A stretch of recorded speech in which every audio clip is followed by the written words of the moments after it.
चला के लाला भया, प्रभु आए पुत्र हुआ तो हर्षित महतारी। भैया ये महतारी मतलब क्या होता है? ये भैया सब चुप ही टाप रहो, मेरी माँ जिससे पूछा वो बताएगा।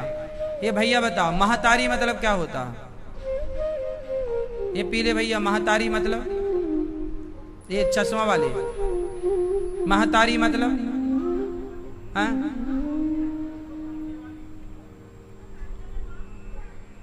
गांव की शुद्ध भाषा है ये महतारी। गांव में बोला जाता है तेरी महतारी कैसी है, मतलब तेरी माँ कैसी है। महतारी मतलब माँ, शुद्ध गांव की भाषा है ये। देखो तुलसीदास जी, रामचरितमानस समझने के लिए आपको भारत की भाषाओं का ज्ञान होना चाहिए। जो रामचरितमानस पर उंगलियां उठाते हैं वो भारत की भाषाओं का ज्ञान नहीं रखते। ज्ञान रखोगे तो अर्थ सही निकलेगा। अब जिसे महतारी मतलब जो मॉम मॉम कहते हैं, मदर मदर कहते हैं, वो क्या जाने कि महतारी मतलब क्या है। अब इंग्लिश पढ़ने वालों को ये दे दो रामचरितमानस तो वो अर्थ क्या कर पाएंगे, उन्हें पता ही नहीं महतारी मतलब क्या होता है। भाई महतारी का अर्थ समझने के लिए आपको भाषाओं का ज्ञान होना चाहिए। तो हर्षित महतारी, ऐसे बहुत सारे शब्द आएंगे अभी आगे जो बहुत पहले बोले जाते थे, 100-200 साल पहले। अब उनका प्रयोग कम हो गया है, ना के बराबर। अब वो भाषा लुप्त होने पे आई जो ग्रामीण भाषा थी। फिर क्या होगा, फिर आप कहोगे ऐसा क्यों लिखा है, जबकि उसका अर्थ कुछ और है। हर्षित महतारी मुनि मनहारी, जो मुनियों के मन को हरने वाले हो, मन को चुराने वाले हो, वो प्रकट भये। अद्भुत रूप विचारी, अद्भुत रूप भगवान का, अद्भुत कैसे रूप है। लोचन अभिरामा, लोचन बड़े बड़े मतलब आंखें भगवान की। अब आप लोग कहते हो ना कि किसी ने भगवान को देखा नहीं, तो भगवान की मूर्तियां कैसे बन गई, भगवान की फोटो कैसे बन गई। अरे भगवान के सुंदरता के बारे में, स्वरूप के बारे में लिखा है कि उनकी आंखें कैसी हैं, गाल कैसे। चोर को पकड़ने के लिए पुलिस स्केच बनवाती है कि नहीं, उस आधार पर उसकी तस्वीर बन जाती है। उसी तरह भगवान को जिन्होंने देखा है उन्होंने लिख दिया है पुराणों में, वेदों में, किस तरह भगवान है। भगवान का वेद तो भगवान का ही स्वरूप है। तो लोचन अभिरामा, आंखें बड़ी बड़ी, नेत्र आनंद देने वाले। तनु घन श्यामा, तनु घन श्यामा, तनु मतलब शरीर कैसा भगवान का, श्यामा मतलब सांवले। देखो बिल्कुल एक एक चीज लिखी है कि उनका रंग कैसा। तनु श्यामा, लोचन अभिरामा, तनु घन श्यामा, निज आयुध, निज आयुध। अब ये निज आयुध क्या होता है, निज आयुध मतलब क्या है। निज आयुध भुजचारी, इसका अर्थ जरा आप करो। निज आयुध भुजचारी क्या मतलब हुआ कि जब राम जी प्रकट भये तो भुजचारी मतलब चार भुजा लेकर प्रकट भये, चतुर्भुज। और निज आयुध मतलब भगवान चतुर्भुज प्रकट। जब भगवान विष्णु के आयुध क्या है भाई, भगवान विष्णु ही तो राम है, तो विष्णु प्रकट हो गए तो चार भुजा में प्रकट भये। तो चारों भुजाओं में क्या होता है भगवान के, भगवान विष्णु के चारों हाथों में क्या क्या होता है जरा बताओ। शंख, चक्र, गदा, पद्म। पद्म मतलब कमल। शंख चक्र गदा पद्म, शंख चक्र गदा, शंख चक्र गदा पद्म। ये चार निज आयुध, ये भगवान के चार आयुध हैं। इन चारों के अवतार चार हैं, राम लक्ष्मण भरत शत्रुघ्न। कौन है? लक्ष्मण जी कौन है? शेषावतार। भरत जी कौन है? शंख के अवतार। शत्रुघ्न जी कौन है? चक्र के अवतार। और राम कौन है? साक्षात नारायण। तो निज आयुध भुजचारी, चार भुजा वाले। तो अब बताओ, लोग कहते हैं राम जी मनुष्य हैं। अरे मनुष्य के कोई चार हाथ थोड़ी होता है, शंख चक्र लेके थोड़ी पैदा होता है। शंख चक्र लेके जो आए हो वो तो भगवान ही हैं, चार भुजा। भूषण वनमाला,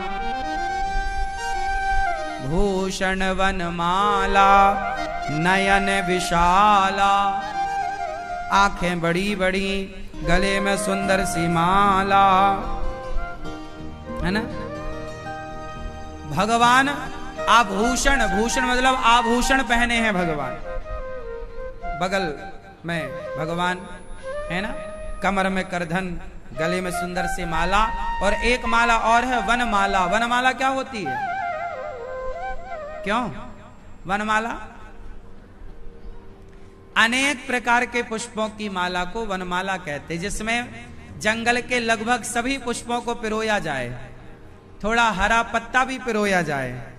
जैसे ये माला है ना, और देखो इसमें ये पत्ता भी पिरोया गया है, ये व्हाइट कलर का भी है, ये गुलाब भी है, ये गेंदा भी है, और अन्य एक माला में ना जाने बहुत सारे पुष्प मिलाए जाएं, ये वनमाला है।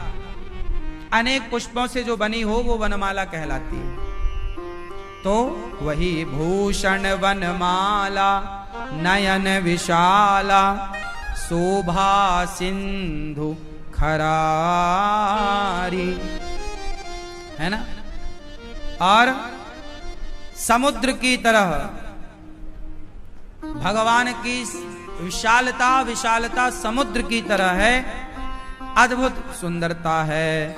कह दुई कर जोरी, हाथ जोड़कर माता कहने लगी, कह दुई, कह मतलब कह रही है, दुई मतलब दोनों, कर जोरी मतलब हाथों को जोड़कर।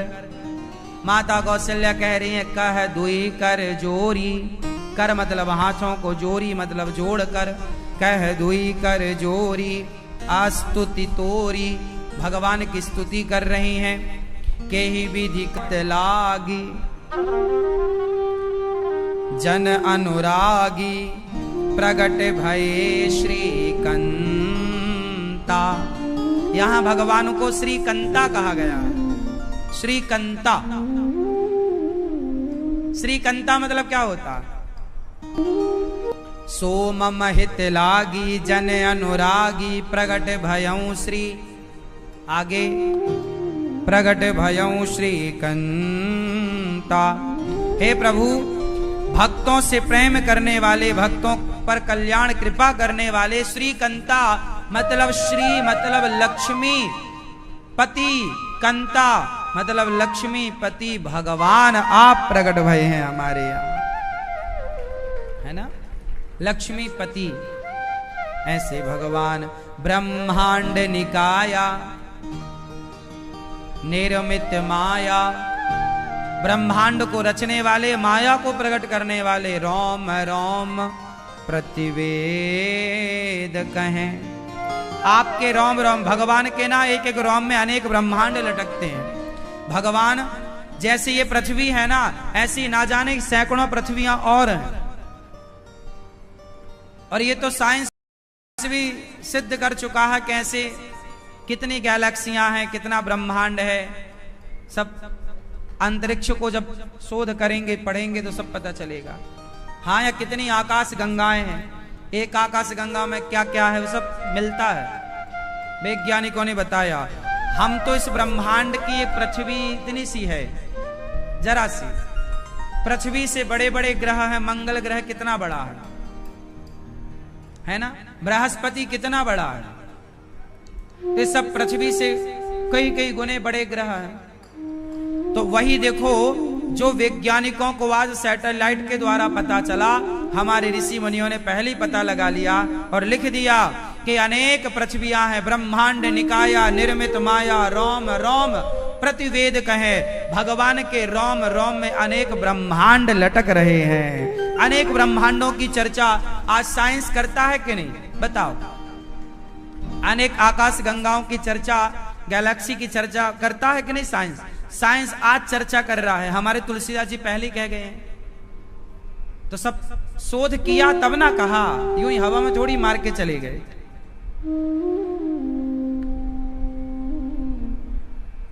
ब्रह्मांड निकाया निर्मित माया रोम रोम प्रतिवेद कहें।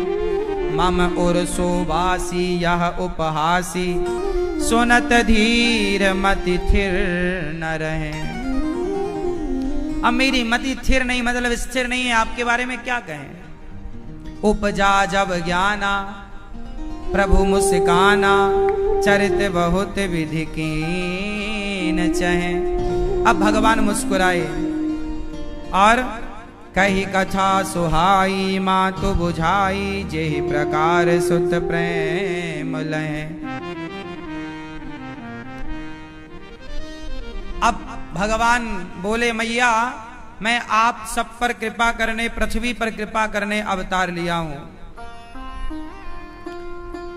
तब भगवान से माता ने कहा, माता पुनि बोली सोमति डोली तजऊ तात यह रूपा। कौशल्या मैया बोली प्रभु आप इतने बड़े बन के आए हो, 4 हाथ वाले। यहां 4 हाथ वाले की जरूरत नहीं है, 2। अच्छा ठीक। तब भगवान कौशल्या मां कह की जैसी सुलीला, आप छोटे बन जाओ, क्योंकि भगवान बड़े बनकर आए चतुर्भुज, तो ऐसी लीला कैसे होगी। की जय शिशु लीला, शिशु मतलब बालक की लीला।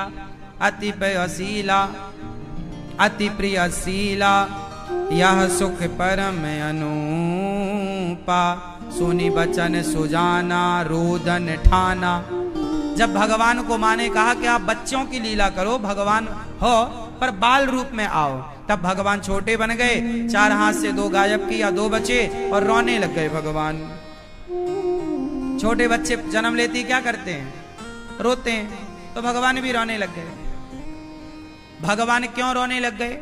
भगवान बोले हम इसलिए रो रहे हैं, हम तो अपनी हंसी खुशी सबको बांट दिए और सबका रोना अब हम ही रो ले रहे हैं, ताकि हमारे भक्तों को रोना ना पड़े। यह चरित जिगावहीं हरि पद पावहीं तेना परहीं भव को पा।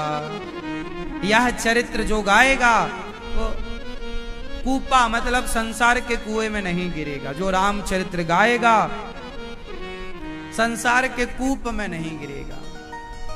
राम जी का जन्म हुआ तब तक दशरथ पुत्र जन्म सुनि काना मानहु ब्रह्मानंद समाना। अब सखी को पता चला, राम रोने लग गए तो आवाज आई बालक हुआ, छोरा हुआ, छोरा। अब दौड़ी दौड़ी दशरथ जी के पास, दशरथ जी महाराज बधाई हो, आप पिता बन गए, कौशल्या महारानी के बालक हुआ है। अब तो दशरथ जी नाचने लग गए। पुत्र जन्म दशरथ सुनि काना मानहु ब्रह्मानंद समाना। बुढ़ापे में भाई हो ना छोरा, दशरथ जी नाच रहे। तब तक दूसरी सूचना आई, राम जी का जन्म कब हुआ, दिन में, ठीक बोलो। नहीं पता, आपको नहीं पता राम जी का जन्म कितने बजे हुआ था। भारत से ही हो कि पाकिस्तान से आई हो, भारत से ही हो, सही बताओ, आपको नहीं पता है? भारत के लोगों को यह पता ना हो तो इससे बड़ा दुर्भाग्य क्या है। हमारे राम जी का जन्म कब हुआ, दिन में कब हुआ, और कन्हैया का जन्म कब हुआ।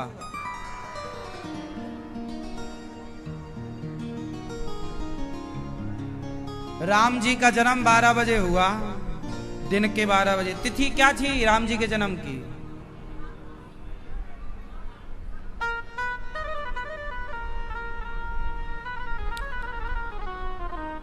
कौन सी तिथि थी? तिथि जानती हो बेटा? नहीं। तिथि से क्या मतलब महाराज, हमें हमारा तो तारीख से काम हो जाता है। कौन सी तिथि को राम जी का जन्म हुआ? कौन से महीने की नवमी? कौन सा पक्ष था?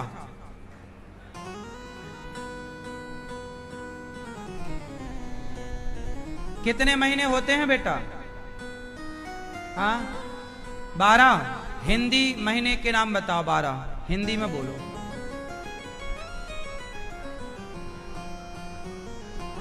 वाह सुंदर, संस्कारी बालक, ताली बजाओ, इसने सारे नाम बता दिए। आजकल के बच्चों को ना हिंदी में नहीं आता कुछ, जनवरी फरवरी बोलते हैं। भाई आप बताओ हिंदी में 12 महीनों के नाम। चैत्र, वैशाख, आषाढ़, फिर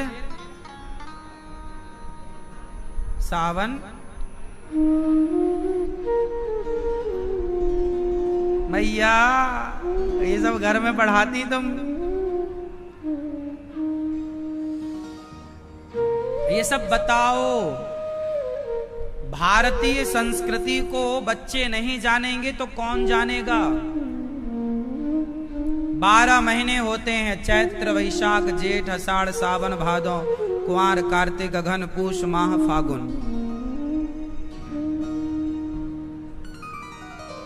हाँ या ना? 12 महीने होते हैं। एक 13वां महीना भी होता है जो 3 वर्ष में एक बार आता है। उस महीने का नाम है पुरुषोत्तम महीना, अधिक मास।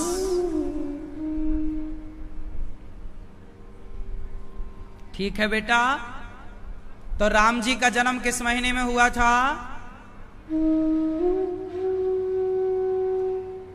माह में, चैत्र माह के शुक्ल पक्ष। कितने पक्ष होते हैं? 2। कौन कौन से?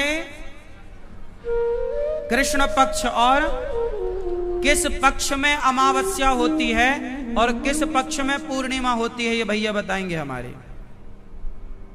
पूर्णिमा किस पक्ष में आती है? हाँ? ये भैया बताओ। ओ लाला, आप कौन से पक्ष में पूर्णिमा होती है? हाँ?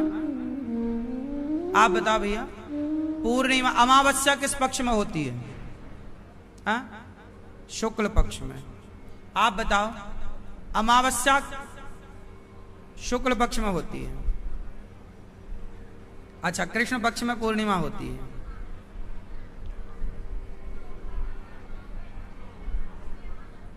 पीछे वाले भैया बताओ। अमावस्या कब आती है? शुक्ल पक्ष में।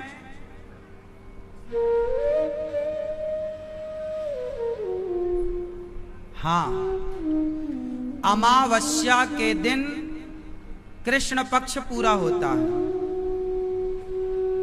अमावस्या आ गई मतलब महीने के 15 दिन बीत गए। हम भारतीय, हम लोगों की गणित बहुत साइंटिफिक है, समझो। अमावस्या के दिन चांद कहां होता है?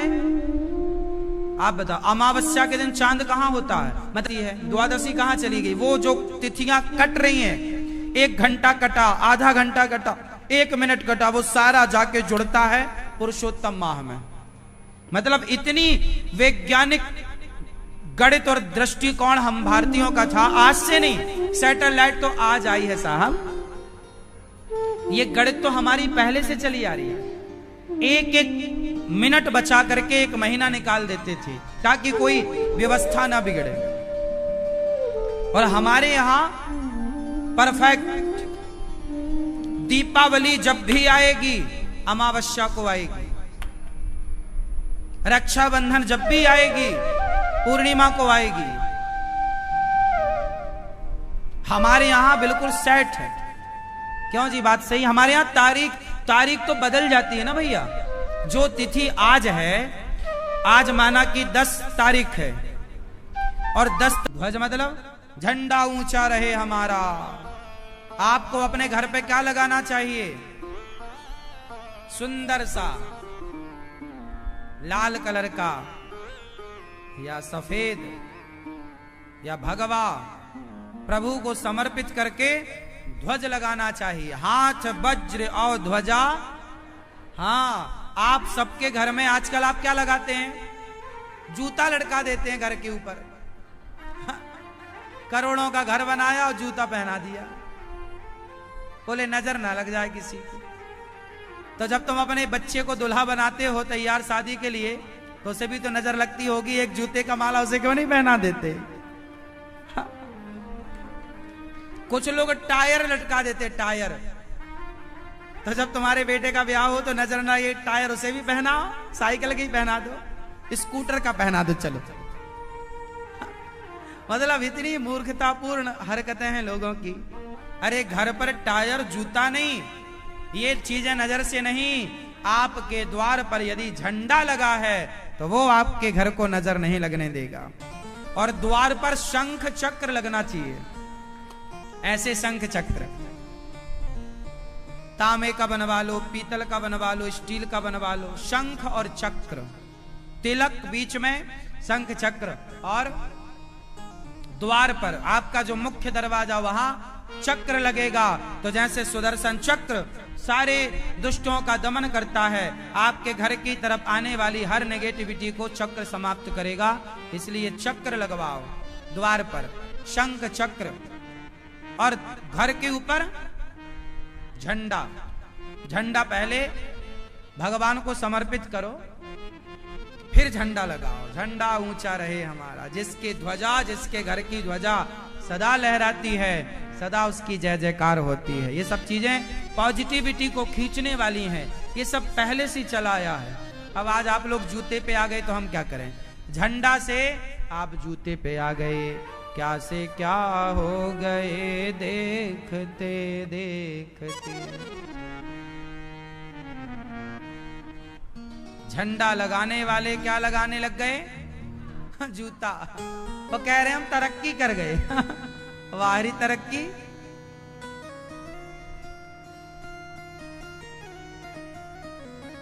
अब भगवान का उत्सव मनाया गया, जन्मोत्सव। अब जब जन्म हुआ, उत्सव हुआ, सारे अयोध्या में उत्सव मनाया गया। आओ हम भी मना लें उत्सव। हाँ,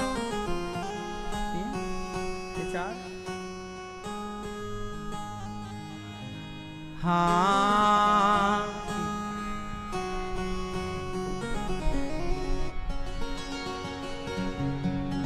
अब भगवान का उत्सव चल रहा था। शंकर जी आए। शंकर जी बोलवे लग गए, मैया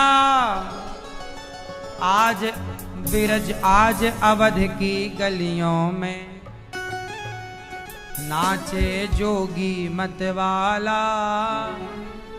अलख निरंजन खड़ा पुकारे, देखूंगा कौशल्या लाला। ओ मैया, ये लाला दे दे जरा हमारी गोद में, मैं आके दर्शन कर लूं। आप बैठ।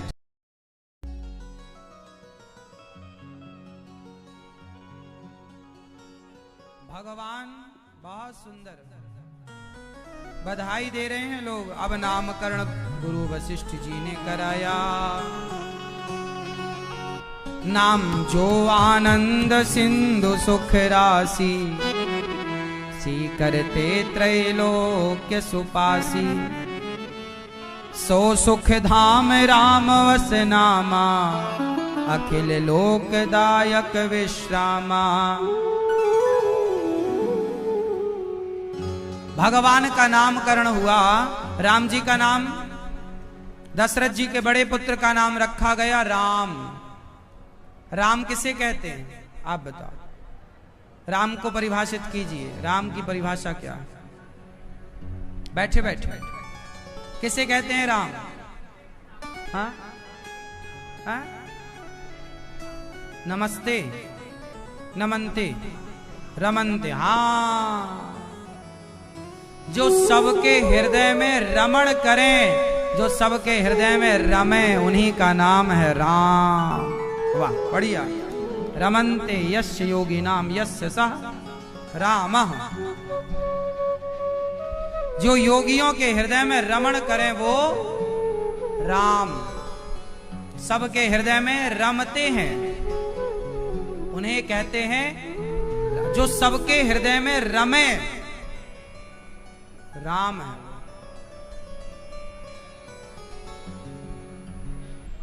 इसलिए सबके भीतर राम रहते हैं। अच्छा, विश्व भरण पोषण कर जोई, ताकर नाम भरत वस होई। जो विश्व का भरण पोषण करे उनका नाम भरत।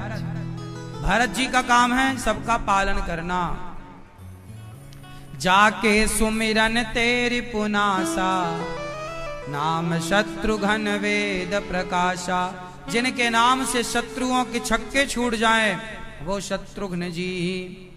लक्षण धाम राम प्रिय, सकल जगत आधार। गुरु वशिष्ठ ते राखा, लक्ष्मण नाम उदार। लक्ष्मण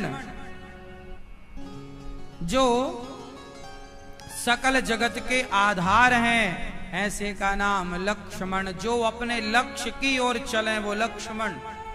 लक्ष्य मन, जिसका मन लक्ष्य की ओर हो उसी का नाम लक्ष्मण है।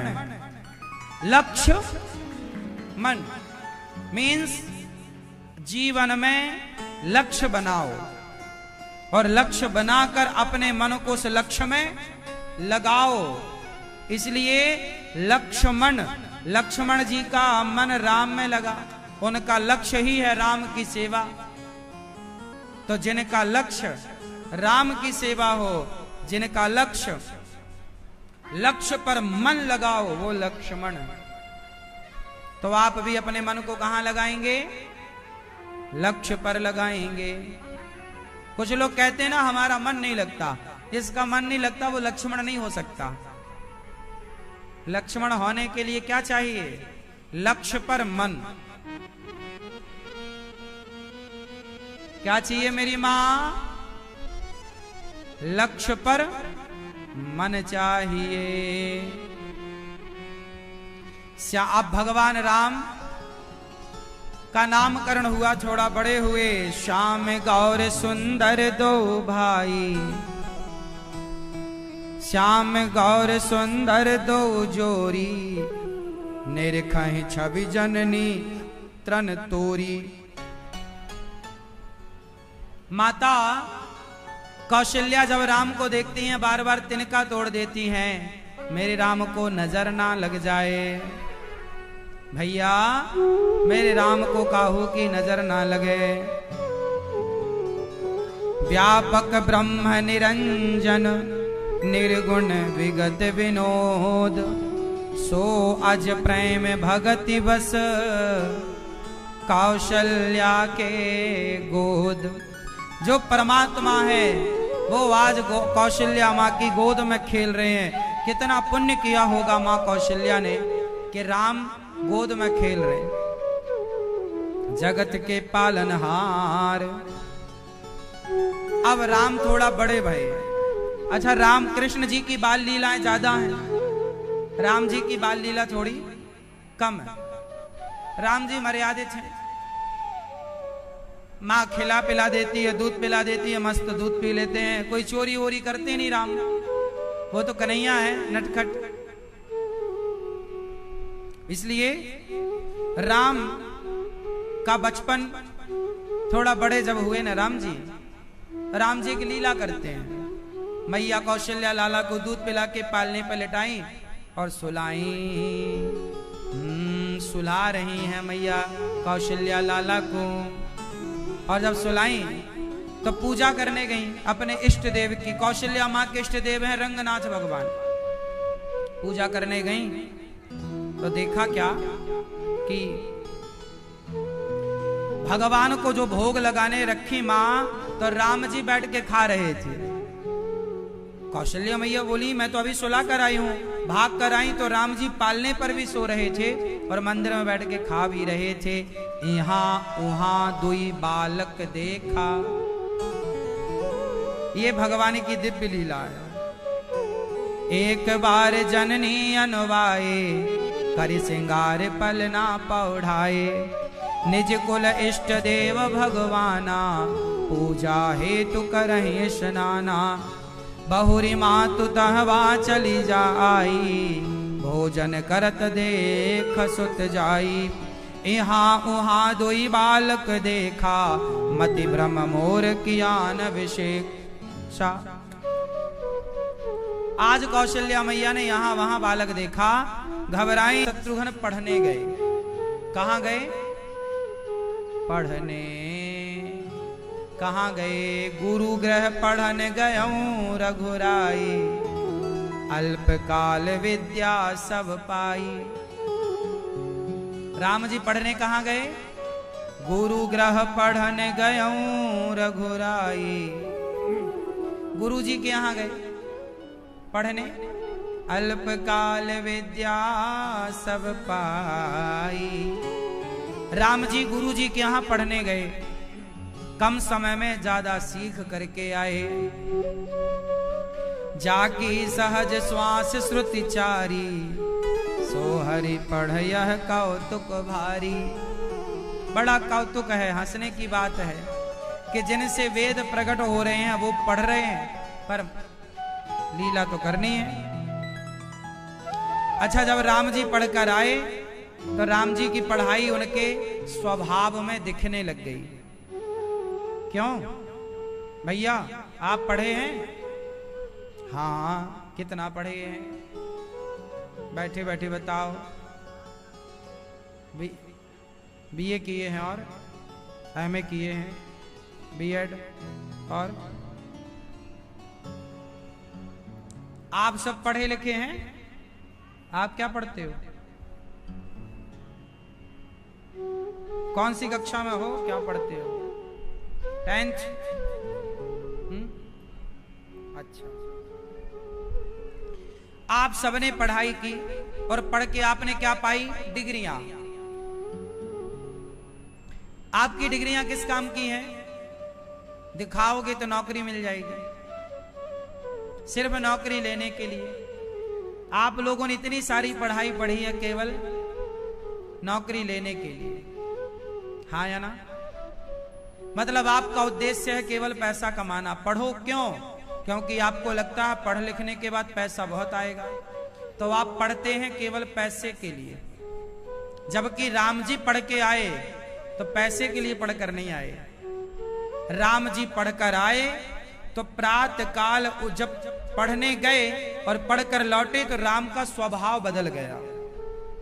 राम जी सवेरे जल्दी जागने लग गए और प्रातः काल उठ के रघुनाथा, मात पिता गुरु ना वही माथा। माता पिता को प्रणाम करना, माता पिता की आज्ञा का पालन करना, यही पढ़कर आए हैं वो राम जी कि अपने माँ बाप की आज्ञा का सदा पालन करना है। आजकल के बच्चे पढ़कर आते हैं, शादी होती है तो सबसे पहले अपनी माँ को छोड़ के चले जाते हैं। पत्नी को लेके कुछ बच्चे सबसे पहले वो अपनी माँ को छोड़ देते हैं। माँ की सेवा आप करते हैं? अपनी माँ को प्रणाम रोज सवेरे? अच्छा, चलो, आप में से कितने लोग रोज माँ को प्रणाम करते हैं? कितने लोग हैं? हाँ, अच्छी बात है। अपनी माँ को रोज प्रणाम करो, अपने पिता को रोज प्रणाम करो, यही पढ़ाई है। हम पढ़ लिख के अपने माँ बाप का अपमान करने लग गए तो ऐसी शिक्षा क्या करेगी? क्यों जी? और सुनो, पढ़ाई पैसा कमाने के लिए नहीं। पैसा तो देखो वैश्या भी कमा लेती है, हाँ या ना? तो पैसा कमाने के लिए पढ़ाई नहीं करना है। पढ़ाई एक बोध है। पहले के जमाने की शिक्षा व्यक्ति को आत्मबोध करा देती थी। पढ़ाई क्या है? चलो मैं पढ़ाई का एक छोटा डेमो दे देता हूं आपको, आप समझ लेना कितनी ऊंची पढ़ाई थी। बताओ ये क्या है? जोर से सब बताओ, बोलो। पहले के जमाने में जब बच्चे गुरुकुल पढ़ने जाते थे तो उनसे पूछा जाता था, बेटा ये क्या है? बच्चे बोलते थे गुलाब है। ये क्या है? ये गुलाब है। अच्छा, ये कौन है? ये स्त्री है। ये कौन है? ये पुरुष है। ये कौन है? ये वृक्ष है ना? ऐसा ये देखो, ये सामान्य ज्ञान जब आप स्कूल पढ़ने नहीं गए तब भी आपको ये पता था कि ये गुलाब है, तब भी आपको ये पता था कि ये स्त्री है और ये पुरुष है, पता था ना? अब हम पढ़कर आए हैं, अब पूछा गया कि अब बताओ ये क्या? अब तुम पढ़ के आए हो, अब बताओ ये क्या है? जब आप पढ़ने नहीं गए थे ना तब भी तो आप इसे गुलाब कह रहे थे। आप पढ़ के आए हो, अब बताओ ये क्या है? गुलाबी है आप कह रहे हैं, इसका मतलब आप पढ़े नहीं हैं। पहले के जमाने में पढ़ाई का स्तर यह था कि देखने का नजरिया बदल जाता था, दृष्टिकोण बदल जाता था। पहले के जमाने में पढ़ाई ऐसी नहीं थी कि पहले भी आपको गुलाब दिखे बाद में भी गुलाब दिखे, दृष्टिकोण बदलता था। जैसे जब आप पढ़ने जाते थे तो आपको मां दिखती थी, ये मेरी मां, ये मेरा बाप, ये मेरा पिता। लेकिन जब आप पढ़कर आते थे तो फिर आपको माता और पिता का दर्शन नहीं, माता पिता के रूप में भगवान का दर्शन होने लग जाता था। अब आप पढ़कर आए हैं मतलब आपका दृष्टिकोण बदल गया। अब आप अपनी माता को माता नहीं समझते, अब अपनी माता को क्या समझते हैं? भगवान। जब पढ़े नहीं थे तब माता समझते थे, और पढ़ गए तो क्या समझने लग गए? बोलो, भगवान। पढ़ने नहीं गए थे तो गुलाब दिखता था, पढ़कर आए तो इस गुलाब की खुशबू में तुम्हें परमात्मा का दर्शन होने लग गया कि भाई परमात्मा की व्यापकता कण कण में है। तो पहले की पढ़ाई आत्मज्ञान के लिए हुआ करती थी, आंखें खोलने के लिए होती थी। आज पढ़ लिख के भी तुम्हें क्या दिख रहा है? तुम्हें कुछ नहीं नजर आ रहा है। आजकल तुम्हें अपनी मां के आंसू तो दिखाई पड़ नहीं रहे हैं, बाप के दर्द को तो तुम देख नहीं पा रहे हो, और कह रहे हो जी हम पढ़े हैं। क्यों? वो तुम्हारी मां है ना, वो अनपढ़ मां थी, लेकिन जब तुम बचपन में बीमार होते थे तो वो अनपढ़ मां पता लगा लेती थी कि मेरे बच्चे को बीमारी क्या है। हाँ या ना? वो अनपढ़ मां तुम्हारे बारे में सब जान लेती थी।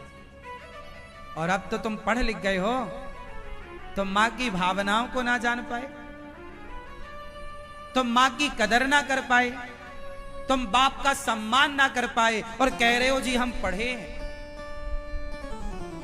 पढ़ाई का मतलब ये नहीं है कि तुम नौकरी करो और पैसा कमाओ, पैसा तो बहुत लोग कमा रहे हैं। शिक्षा का मतलब है विद्या ददाति विनयम।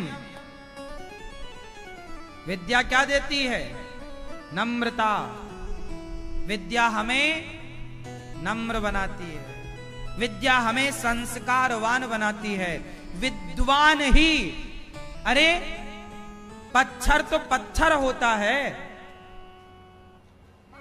लेकिन उस पत्थर में भी परमात्मा देखा गया। किसके द्वारा? किसके द्वारा? अनपढ़ के द्वारा या पढ़े लिखे के द्वारा? पढ़ा लिखा कौन है? डिग्री वाला नहीं। पढ़ा लिखा वो है जिसे कण कण में परमात्मा का दर्शन हो, वो पढ़ा लिखा है। केवल परमात्मा है ये बातें ना हो, आप बातें करते हो कि भगवान सब जगह है, क्या आप सब जगह भगवान हैं तो क्या देखने की क्षमता रखते हो? यदि रखते हो तो आप पढ़े लिखे हो, और नहीं रखते तो फिर आप केवल कोरी डिग्रियां लिए घूमते रहो तो नौकरी चाकरी मिल जाएगी, कमा के खा लेना, खत्म बात। आत्मज्ञान ना होगा। आत्मज्ञान के लिए पहले की पढ़ाई यहां गुरुकुलों की आत्मज्ञान के लिए हुआ करती थी, पैसा कमाने के लिए नहीं। पहले के लोग क्यों पढ़ते थे? आत्मबोध के लिए। हाँ या ना?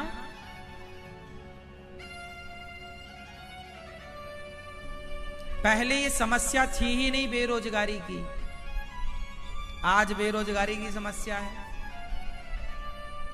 आज के 100 साल पहले भारत में कोई बेरोजगार नहीं था, बताओ था? क्यों जी? आप बताओ, आप पढ़े लिखे हो। आज के 100 साल पहले भारत में कोई बेरोजगार था? हाँ? नहीं रहा। पहले के जमाने में कोई बेरोजगार था ही नहीं। फिर ये बेरोजगारी आई कहां से? कहां से आ गई? क्योंकि व्यवस्था बिगड़ गई। क्या व्यवस्था बिगड़ गई? हमारे यहां सबको काम बटा हुआ था। पहले, आज के 100 साल पहले सबका काम क्या था? बटा हुआ था। सबको ये काम, जो जिसका काम था उसका वो काम था। ब्राह्मण का काम बटा हुआ था, पढ़ना पढ़ाना यज्ञ करना यज्ञ कराना तुम्हारा काम है। क्षत्रियों का काम बटा हुआ था कि आपको ये कार्य करना है। वैश्यों का काम बटा था कि आपको बिजनेस व्यापार करना है। शूद्रों का काम बटा था, कुम्हार का काम बटा था कि तुम्हें ये काम करना है। लोहार का काम बटा था, तुम्हें ये काम करना। मोची का काम बटा था, तुम्हें ये करना। सबको काम दिया गया था, सबको अपना अपना काम का। अब क्या हो रहा है? लोग अपना काम ना करके दूसरों का काम करना चाह रहे हैं, तो व्यवस्था बिगड़ गई। सोचिए, आप लोगों ने जरा सा व्यवस्था बिगाड़ दी तो हाहाकार मच गया। बेरोजगारी का कितना झंझट है। और हमारे यहां सैकड़ों सालों से व्यवस्था बनी और उसको लोग फॉलो करते रहे, तो व्यवस्था हजारों सालों से चली है। हजारों सालों तक कोई बेरोजगार नहीं था। अभी ये 70 साल में बेरोजगारी बढ़ी है। हाँ या ना? मैया बैठो, मेरी माँ वहीं से प्रणाम कर लो, वहीं से प्रणाम करो, टुप्पी टाप रहो। हा? बैठो, सुनो प्रेम से। जिसको जाना चुपचाप उठ के जाओ, है ना? क्या आज से 1000 साल 2000 साल पहले तक कोई बेरोजगारी नहीं थी भारत में? अब मुझे बताओ कि हजारों साल तक बेरोजगारी नहीं थी और ये 70 साल से बेरोजगारी आके खड़ी हो गई। क्यों? क्योंकि इन 70 सालों में आपने व्यवस्थाएं बिगाड़ दी। यदि आप भी उसी सिस्टम को फॉलो करते तो बेरोजगारी होती ही नहीं। भाई, हम अपना काम करें, आप अपना काम करो, अपना अपना काम। पहले सबके काम था, पहले सबका काम था कि नहीं?